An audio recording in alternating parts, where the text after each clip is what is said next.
Olá, bem-vindos a mais uma análise. Hoje a gente vai mergulhar de cabeça numa ideia que nasceu no coração do Renascimento. Uma ideia super poderosa, mas que, olha, muita gente entende mal. Vamos falar sobre o humanismo cívico. E a pergunta de partida é: o que é, afinal, o humanismo cívico? Parece uma pergunta simples, né? Mas acreditem, a resposta é bem mais complexa e, sinceramente, muito mais interessante do que parece à primeira vista. Então, o nosso roteiro para hoje é este. Primeiro, o que é o humanismo cívico. Depois, a história dessa ideia. A gente vai ver também que não existia só um caminho. E, claro, a virada radical de Maquiavel. Para fechar, por que é essa ideia ainda importa tanto? Ok, vamos lá. Primeira parte. E é super importante a gente começar por aqui, porque tem uma confusão bem comum que a gente precisa desfazer logo de cara. Pois é, muita gente acha que humanismo cívico e republicanismo são a mesma coisa, mas não são. Pensem assim, humanismo cívico é na verdade um rótulo, uma etiqueta que os historiadores de hoje usam para descrever um grupo de pensadores lá do Renascimento. Já o republicanismo não, isso é uma filosofia política mesmo, uma teoria sobre qual é a melhor forma de governar. Claro, as duas coisas estão ligadas, mas são diferentes. Então, o ponto-chave é esse, sabe? O humanismo cívico não era tipo um partido político com carteirinha de membro e um manifesto. É mais como um óculos, uma lente que os historiadores usam para olhar para o passado e entender o que estava acontecendo naquela época. Ok, agora vamos para a história de origem mais famosa do humanismo cívico. Ela é conhecida como a Tese de Barão. E é uma história tanto, que mostra como as grandes ideias muitas vezes nascem no meio de uma crise.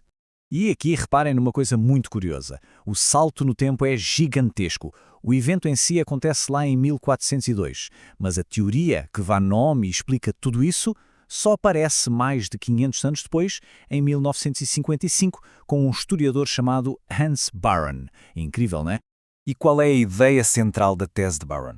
Basicamente é esta. A ameaça de Milão foi tão grande que forçou os intelectuais de Florença a pegar todo o conhecimento deles sobre os clássicos, sobre Roma, sobre a Grécia, e usar esse conhecimento para defender a cidade.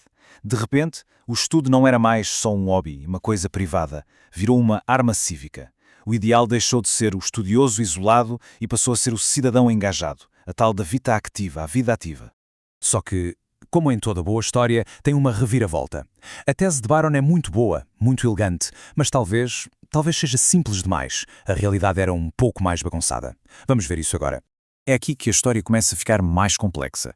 Pensem comigo, se o humanismo cívico nasceu para defender a República de Florença, então todo humanista devia ser republicano, certo? Faz sentido. Mas a resposta é não, nem de longe. Vejam só esta tabela. A diversidade aqui é impressionante.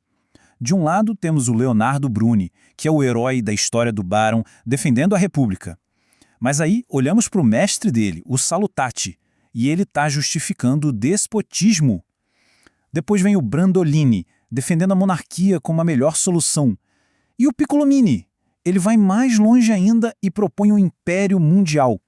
E o mais louco de tudo é que todos eles estavam lendo os mesmos textos clássicos, falando dos mesmos valores, virtude, ordem, justiça, mas chegavam a conclusões totalmente opostas. Então, a grande conclusão aqui é a seguinte: o humanismo era mais como uma caixa de ferramentas flexível do que uma ideologia rígida. Ele dava os conceitos, os argumentos, os exemplos, e cada um usava essas ferramentas para construir e defender o sistema de governo que achava melhor. Era uma linguagem comum, não um conjunto de regras. E é nesse cenário que surge uma figura que vai pegar essa caixa de ferramentas e usar de um jeito que ninguém esperava, um jeito totalmente novo, radical. Estamos falando, é claro, de Nicolau Maquiavel. O ponto de partida de Maquiavel é uma observação muito direta, quase brutal.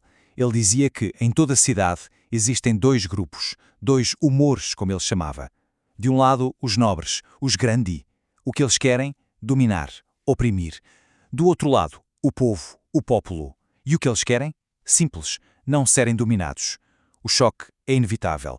Os desejos deles são incompatíveis. A paz, segundo Maquiavel, é uma ilusão.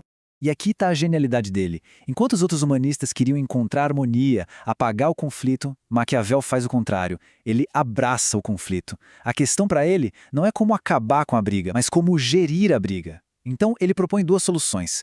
Num principado, o príncipe precisa ser esperto. Ele se alia com o povo, que é a maioria, contra os nobres. É uma questão de sobrevivência. Mas na república, que era o que ele preferia, a ideia é ainda mais radical. O conflito não é um problema, é o motor.